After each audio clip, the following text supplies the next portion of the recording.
Assalamualaikum warahmatullahi wabarakatuh. Kembali lagi di channel Kabar Horor. Setelah vakum sekian lama, kali ini aku mau ngebawain sebuah cerita yang ditulis oleh penulis Twitter kenamaan dan juga favorit aku, yaitu Simple Man. Dan kisah kali ini berjudul Kembang Laruk. Gak usah berlama-lama, kita langsung OTW ke ceritanya.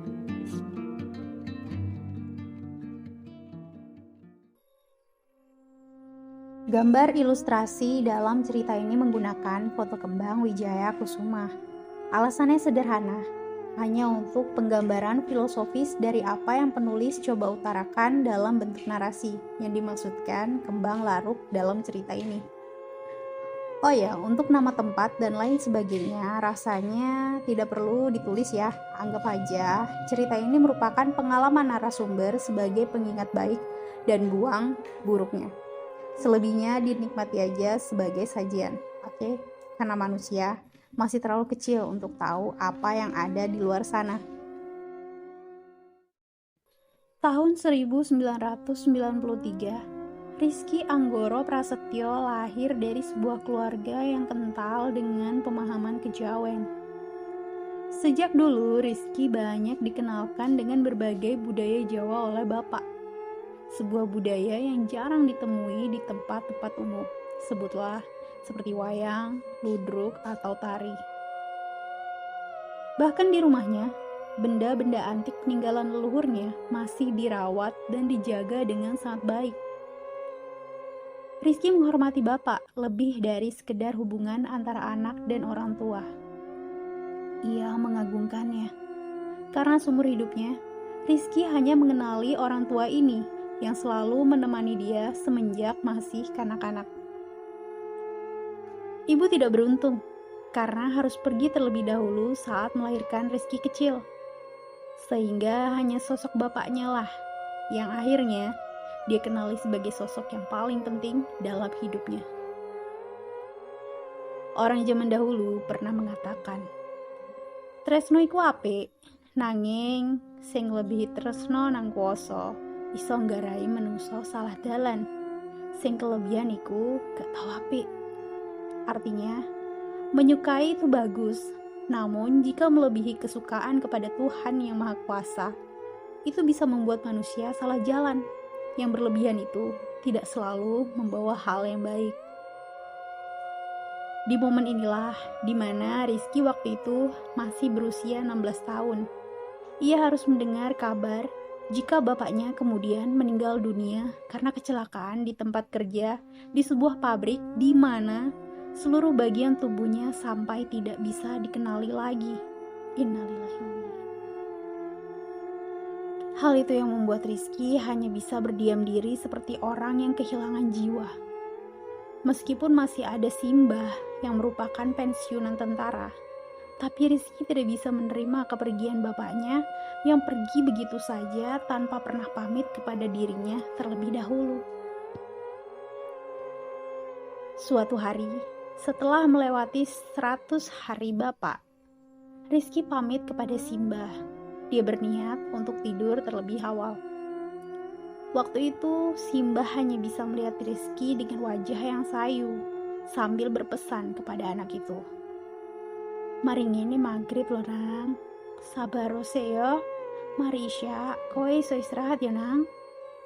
Sebentar lagi azan maghrib lho nak, sabar dulu ya, selepas isya kamu bisa beristirahat nak. Rizky hanya mengangguk, ia tidak melawan kata-kata Simbah, tapi bocah itu tetap berjalan lunglai menuju ke kamar. Awalnya dia hanya duduk di tepi ranjang, tapi lama-lama badannya mulai terasa lelah, dan tanpa Rizky sadari, niat awal untuk sekedar duduk malah menelentangkan tubuhnya di atas tempat tidur. Detik jam di dinding terus bergulir, dan tiba-tiba saja Rizky terlelap dalam tidurnya. Azan maghrib kemudian berkumandang. Rizky membuka matanya saat mendengar ada seseorang sedang mengetuk pintu kamarnya. Dan dari cara yang mengetuk pintu, ketukannya terdengar familiar di telinga Rizky. Rizky pun bangkit dari tidur. Ia kemudian melihat seseorang yang berdiri di muka pintu sedang mengungkapkan dirinya. "Bapak?" Sepertinya bapaklah yang sejak tadi mengetuk pintu. Beliau melihat Rizky sambil tersenyum, lalu berkata, "Sembahyang sekto, kok tambah turu toleh?" Waktu itu Rizky masih setengah sadar. Ia pun mengangguk. Lalu Rizky pun berwudu seperti biasa dan menunaikan sholat maghrib. Dan bapak kemudian duduk di teras rumah dengan tembakau lintingan seperti biasa. Rizky tentu saja kemudian bergabung duduk menemani beliau. Setelah duduk cukup lama, bapak kemudian baru mematikan tembakau yang ada di tangannya, lalu melihat Rizky dengan mimik muka yang serius. "Le, kue ndelok iku?" "Nak, kamu lihat itu ndak?" ucap beliau sambil menunjuk sesuatu yang ada jauh di depannya. Rizky melihat ke tempat bapak sedang menunjuk, yaitu sebuah jalan setapak di depan rumah di bawah pohon juet. Di sana, Rizky tidak melihat apapun kecuali jalanan yang gelap.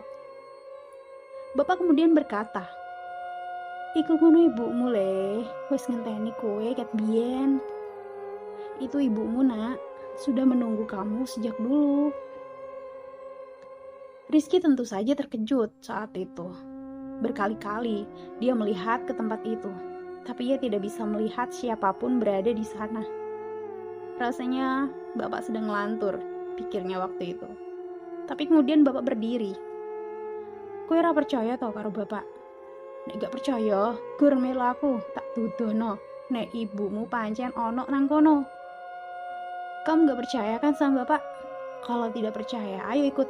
Bapak tunjukin kalau ibumu memang ada di situ." Saat itu Rizky belum curiga sedikit pun. Ia yang belum pernah sekalipun melihat ibu, kecuali dari foto-foto lama. Kemudian dia ikut berdiri. Dia kemudian mengikuti bapak yang sedang menapaki jalan menuju ke pohon juet yang ada di depan rumah. Awalnya tidak terasa. Pohon juet yang hanya beberapa langkah saja dari rumah, entah mengapa terasa sangat jauh. Selain itu, bapak juga gak berkata apa-apa lagi kepadanya, kecuali hanya berjalan dengan langkah yang semakin cepat. "Pak, kok ora tok? Pak, kok gak sampai-sampai sih?" protes Rizky saat itu. Tapi bapak tidak menjawab pertanyaan Rizky sama sekali. Beliau masih terus berjalan seperti biasa. Perlahan-lahan, suhu udara semakin dingin. Pohon mulai tidak terlihat lagi. Rizky yang berjalan di depan masih melihat keraguan. Masih ada bapak. Sebelum akhirnya, sekujur tubuh Rizky berubah tidak enak. Nafasnya tersenggal-senggal. Kemudian, rentetan hal ganjil itu diakhiri dengan bulu kuduknya yang berdiri. Rizky mulai berhenti berjalan. Ia sejenak melihat tempat ini dan mulai sadar di mana keberadaannya saat itu. Bapak yang sejak tadi memimpin kemudian ikut berhenti. Anehnya, beliau tidak langsung membalikkan badan saat berbicara dengan Rizky. "Lah apa le, kok mandek? Hiku loh, ibu nang ngarep." "Seti meneh, jarene kue kangen karo ibu." "Kenapa nak? Kok berhenti?" "Itu loh, ibu ada di depan. Sedikit lagi, katanya kamu kangen sama ibu." Rizky tidak bergeming dari tempatnya. Firasatnya mengatakan, kalau dia ikut bapak berjalan terus di jalanan ini, dia akan mendapati sesuatu yang sangat buruk. Melihat Rizky yang nampak mulai ragu, sosok bapak kemudian menoleh. Beliau melihat Rizky, kemudian melambai-lambaikan tangan ke arahnya. "Le, kue ra percaya toh karo bapak. Mrene, ayo nang ibu saiki." "Nak, kamu gak percaya sama bapak? Kesini, ayo ke tempat ibu sekarang." Rizky hanya menggelengkan kepalanya. "Bapak kangen." "Rizky gak kangen toh karo bapak. Gak gelem melu bapak," kata sosok itu yang masih melambai-lambaikan tangannya. Rizky masih diam saja. Kini tubuhnya tiba-tiba saja merinding sewaktu ada hembusan angin yang seperti melewati dirinya. Rizky tahu di mana tempat ini. Ia mengenalinya. Jalan ini tidak salah lagi. Adalah jalan yang menuju ke arah kuburan desa.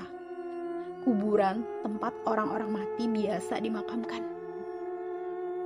Di mana saat bapak kemudian berhenti dan melambaikan tangan, Rizky sudah berdiri di antara nisan-nisan tua, lengkap dengan pohon-pohon Kamboja yang ada di sekelilingnya. Kowe ra gelem melu mergo bapak, apa mergo kowe sadar nek iki gugu bapak? Kamu gak mau ikut karena bapak, apa karena kamu sudah sadar kalau aku bukan bapak? Seketika itu wujud bapak menjadi bentuk wujud pocong, tapi berwarna hitam, yang kain kafannya benar-benar terlihat kotor seperti diselimuti oleh arang. Mulutnya rusak dengan bola mata merah menyala. Sosok itu melayang beberapa senti dari permukaan tanah menuju ke tempat Rizky. Rizky hanya bisa beristighfar, tapi aneh, kakinya tidak bisa pergi dari tempat itu. Melu aku le, bapak ibumu ono nang ngarep. Kowe gak kepengen merono tak karo aku? Ikut aku nak, bapak sama ibumu ada di depan sana. Kamu gak mau ikut denganku ke sana tak? Rizky menggeleng-gelengkan kepalanya. Wujud pocong ini membaui Rizky yang sedang membuang muka karena tidak berani melihat sosok yang mengerikan itu. Cah gandang, cah pinter, cah pancer kliwon, ambumu wangi, wangi gede sing sik legi. Melu yo, melu. Anak ganteng, anak pinter, anak pancer kliwon. Aromamu begitu wangi, wangi darah yang masih terasa manis. Ikut ya, ikut. Rizky meraung berteriak. Dan seketika dia terlonjak dengan badan yang terpelanting karena sesuatu seperti menjerat tubuhnya. Saat itulah Rizky melihat Simbah yang terhenyak di samping para tetangga desa yang melihat wajah Rizky dengan sorot mata terkejut sekaligus ngeri. Bagaimana hal itu bisa terjadi? Rizky juga merasa nafasnya terasa sulit dan tersengal. Saat itulah Rizky kemudian melihat dirinya. Ia sadar jika sekujur tubuhnya sudah dibungkus dengan kain kafan berwarna putih. Siang itu, Simbah meminta maaf kepada para tetangga yang hadir di rumah. Sementara Rizky duduk ditemani sanak saudara. Tidak ada dari mereka yang bicara. Setelah semua tamu sudah pergi, Simbah mengajak Rizky masuk ke kamar.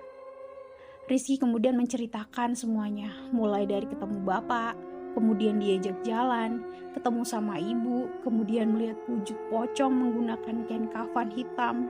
Pocong itu terus mencoba merayu Rizky. Untungnya anak itu tidak terkecoh. Simbah hanya menghela nafas panjang. Beliau tahu kehilangan membuat manusia berada di titik paling rendah dalam hidupnya. Tidak menutup kemungkinan makhluk-makhluk seperti itu juga akan ikut bergabung memanfaatkan keadaan untuk mengganggu Rizky. Lalu Simbah pun menceritakan versinya, apa yang terjadi pada Rizky di saat azan maghrib berkumandang. Simbah masuk ke kamar Rizky. Di sana beliau melihat Rizky sedang tidur. Tapi firasat buruk orang tua tidak bisa dibohongi. Ia segera membangunkan bocah itu yang sekujur tubuhnya dipenuhi oleh peluh. Simbah mulai khawatir. Badan Rizky mendadak menjadi panas. Tidak hanya itu, nafasnya tersengal seperti orang yang terkena asma.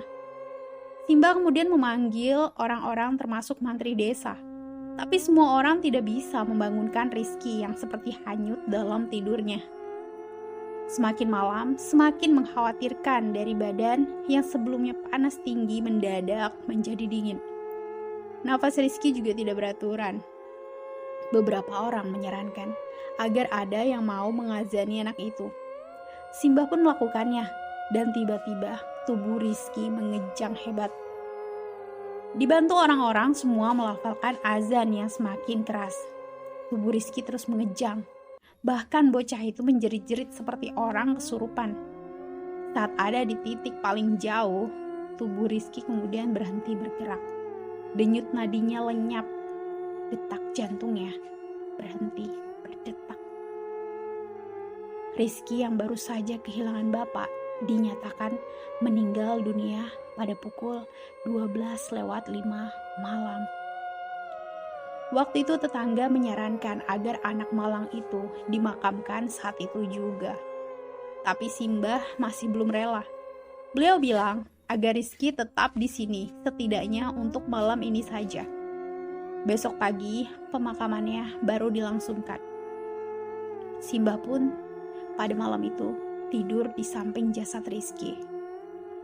Semalaman Simbah nggak tidur.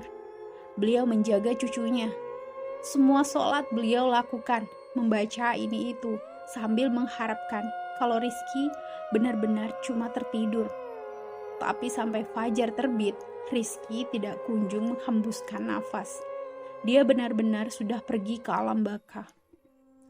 Selepas dimandikan, disolati oleh para tetangga, kemudian tinggal beberapa prosesi doa. Semua orang yang ada di dalam rumah dibuat terkejut saat bocah berselimut kain kafan itu menggeliat, kemudian duduk dan melihat mereka semua, termasuk Simbah yang merinding menyaksikan hal itu. Dan ternyata Rizky mati suri.